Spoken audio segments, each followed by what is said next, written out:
To conclude my Level 3 Diploma in Creative Media and Technology, I am completing my creative major project. This project requires me to use the skills that I have learned over the course of the year to produce a creative final piece of my choice. The final work should be an accurate display of my creative abilities, while also challenging me to produce work at a high level. This brings me on to my concept. For my final major project, I plan to create a short hand-drawn animation based off of the novel that I am currently writing titled Esmeralda the Vengeful Vampire. The animation will act as a short teaser trailer to get the audience hooked on the plot and characters of the book. The main character of the story is Esmeralda, an original fictional character that I have created, who struggles to come to terms with her race as a vampire while also navigating a raging war between the country's people and their king. She meets many other characters along the way, some who help and direct her on her journey, and some who simply get in her way. She progresses from being young and naive to strong-willed, headstrong and protective. The story is set in a different timeline to ours, so the history is in no way accurate to our own. It does, however, have things that are derivative of ours. For example, when Esmeralda was a child, she lived through the Church Crusades. The idea for the novel sprung from a thought I had when I was watching the show Castlevania about how little I have really felt seen and represented within the fantasy genre over the years. When I say this, I refer to my identities of being queer, neurodivergent and South Asian. I recognise and give credit where it's due that there have been more movements within the media as a whole to be more inclusive of these groups, and even within areas of fantasy, but is it really enough? I don't feel it is. One recent example that springs to mind is Bridgerton, which when I was watching with my mother, she was quite excited at seeing someone like us with brown South Asian skin on such a popular Netflix show, and I admit I was excited too at first. However, as I continued watching, that excitement slowly twisted away into disappointment. One thing that just kept gnawing on me and I couldn't let it go, the white name. Why would you try to show inclusion and then cut it down on such a backwards concept as the white name? How is that helping? I spent years of people never making the effort to try and say my name or surname properly. Years of infuriating back and forths with people who thought they knew my name better than I did. So that's why it enraged me that they gave them all these white names. Why is it that they tried to romanticise the use of Kathani Sharma's name by calling her Kate the entire season, only for her true name to be revealed in some romantic moment at the end? My focus on the fantasy genre in particular is due to the fact that it allows me to create a focused target market. I believe that it is better for me to attempt to introduce this change at specific individual areas of media rather than trying to just generally target it as a very broad whole. Also, fantasy is one of the biggest book genres with a rough worth of $600 million, and almost half of the 20 best-selling books of all time are from fantasy and the sci-fi genre. Furthermore, fantasy allows you to delve into harder topics in a fantastical, disconnected world, which is one of the things that makes it the most popular genres amongst consumers. My reasoning for using animation to portray this project is because it allows me so much more creative freedom. I can create an entirely new world, and also because I wanted to continue to push the idea that animation is not just for kids. I'm using the format of a teaser trailer rather than an opening scene or lore reading because I want to be able to use this final product to create an audience that is interested in the plot and characters and wants to know more. My initial inspirations to use animation, fantasy and vampires came from Castlevania, an animated horror series on Netflix written by Warren Ellis and animated by Powerhouse Animation, Muir Film and Tiger Animation. The series is inspired by the video games Castlevania 3, Dracula's Curse on the NES, and Castlevania Curse of Darkness on the PS2. The show is a dark medieval fantasy following the last of a disgraced clan, Trevor Belmont, who is voiced by Richard Armitage, as he tries to save Eastern Europe from the wrath of Vlad Dracula Tepes. I built on my ideas for the concept after thinking about the things I felt were lacking or could have been improved or changed when I was watching the show. Particularly, I found it boring and frankly disappointing that the main character was this brash white man. I mean, as much as I love Trevor's outcast character arc, I would have been possibly even more interested if the main character was a strong, manipulative woman like Carmilla. Speaking of Carmilla, she was much of my inspiration for Esmeralda's endpoint character, with her going from a more naive, gullible character to one who uses everything to her advantage and has an unwavering strength about her. In terms of the style, I plan to derive this from a number of different animations and animators during my secondary research for the project. Some possible inspirations I have already created would be from the Studio Ghibli works, such as Howl's Moving Castle and Spirited Away. These would be used as inspiration for the soft tones of the magic forest surrounding the witches' community, and also some of the architecture may inspire the witches' community itself.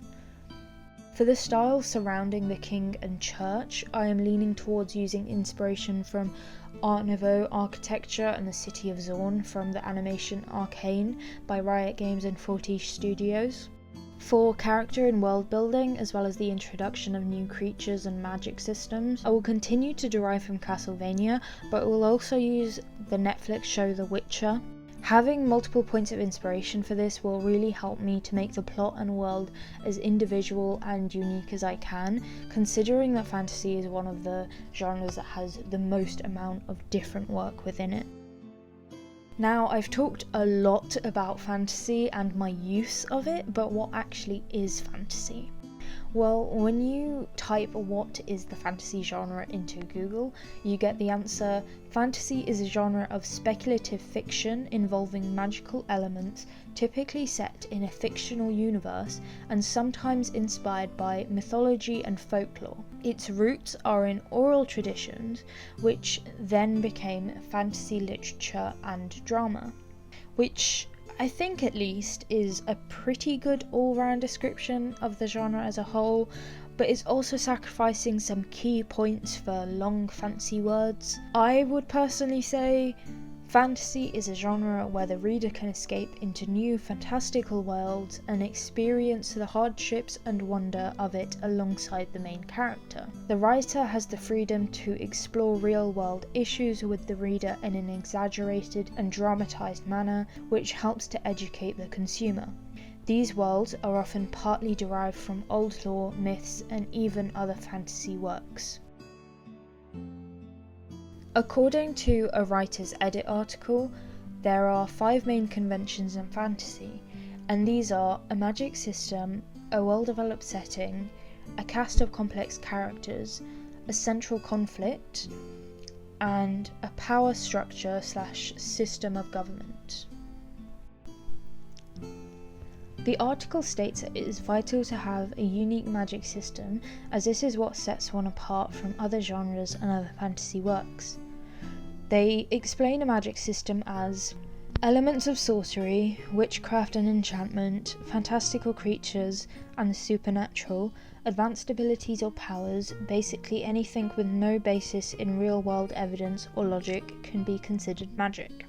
I have created my own magic system for the fantasy world that derives from multiple sources such as Wicca, the elemental magic of Genshin Impact, and the magic system used in The Witcher.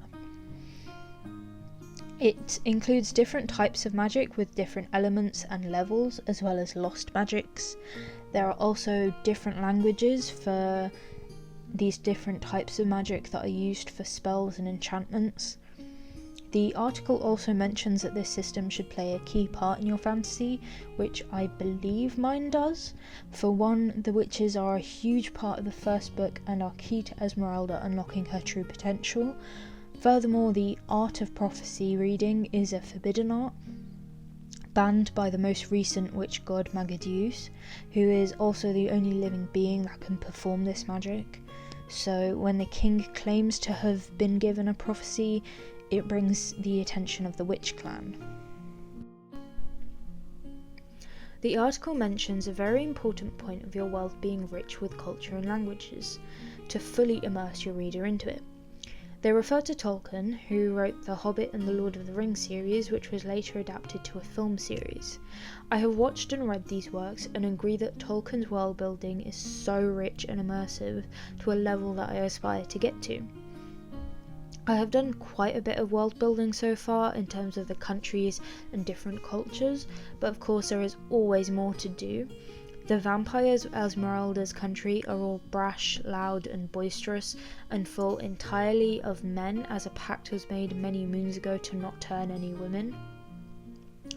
This makes them quite rude and misogynistic, hating Esmeralda and hating the elegant and romantic vampire who turned her.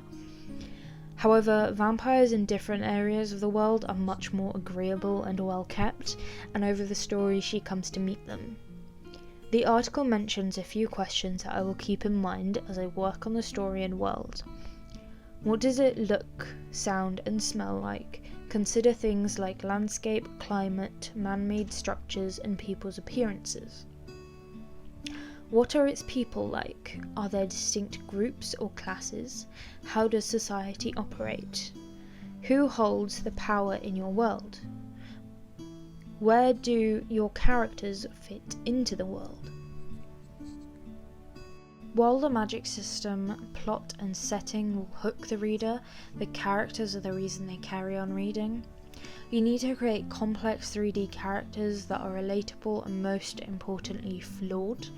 The article suggests having a wide range of characters and focusing in on one main character, but including different viewpoints as the story progresses.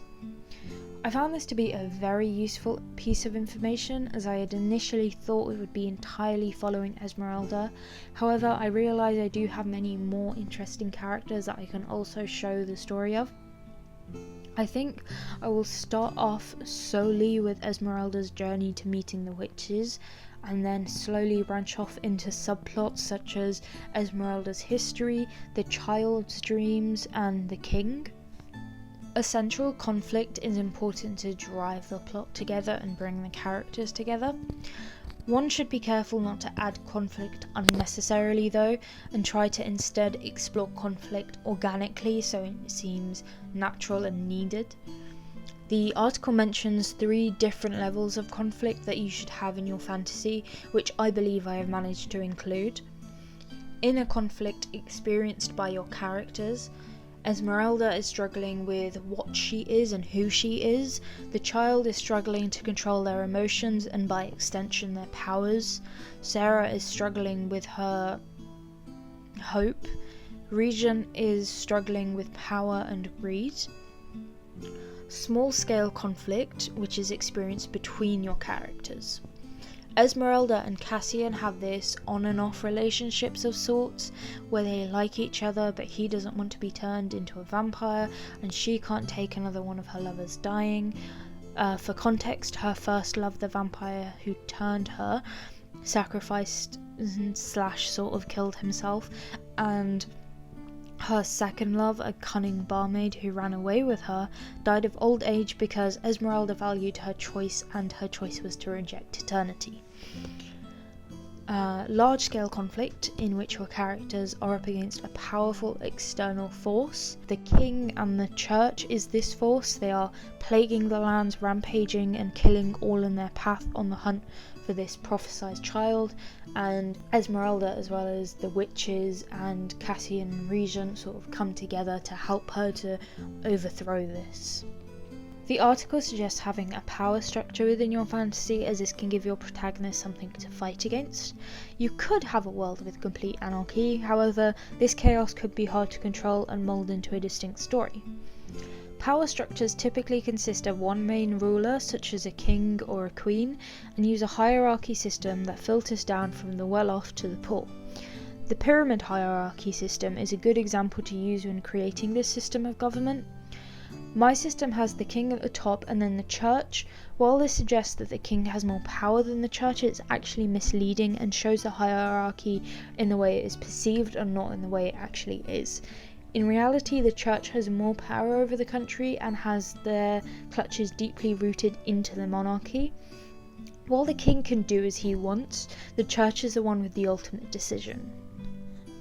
To create this piece, I will use softwares such as Procreate, Premiere Pro, and Audition. I will animate and illustrate each scene within Procreate and export these as an MP4 file, Procreate file, and a PSD file, just to give myself the flexibility to go back and fix any small mistakes within the work. I will then edit these scenes together using Premiere Pro, as this is a software that I am quite confident in and can do interesting transitions in. I am considering using Audition to create my voiceovers to get the clearest quality, and I may also mix my music and sound effects in this software. Possible forms of distribution that I'm considering are YouTube, Instagram Reels / IGTV video, TikTok or Vimeo. However, in my primary research, I am going to ask questions regarding the distribution and where people watch the most short form videos and where they would expect to see a teaser trailer. Hopefully this will give me a better idea as to where I should be distributing my work. I have created a Gantt chart that I will continually update as I go through each process of production. My stages for this project are context, primary research, secondary research, pre-production, production, and post-production. I will keep track of each process through my Gantt chart and through a production log. This work is a part of my context stage. After this, I will begin my primary research, where I will conduct a focus group and an extensive consumer research form. After I receive a substantial amount of responses for this, I will analyse these and see how I can use them to influence my piece.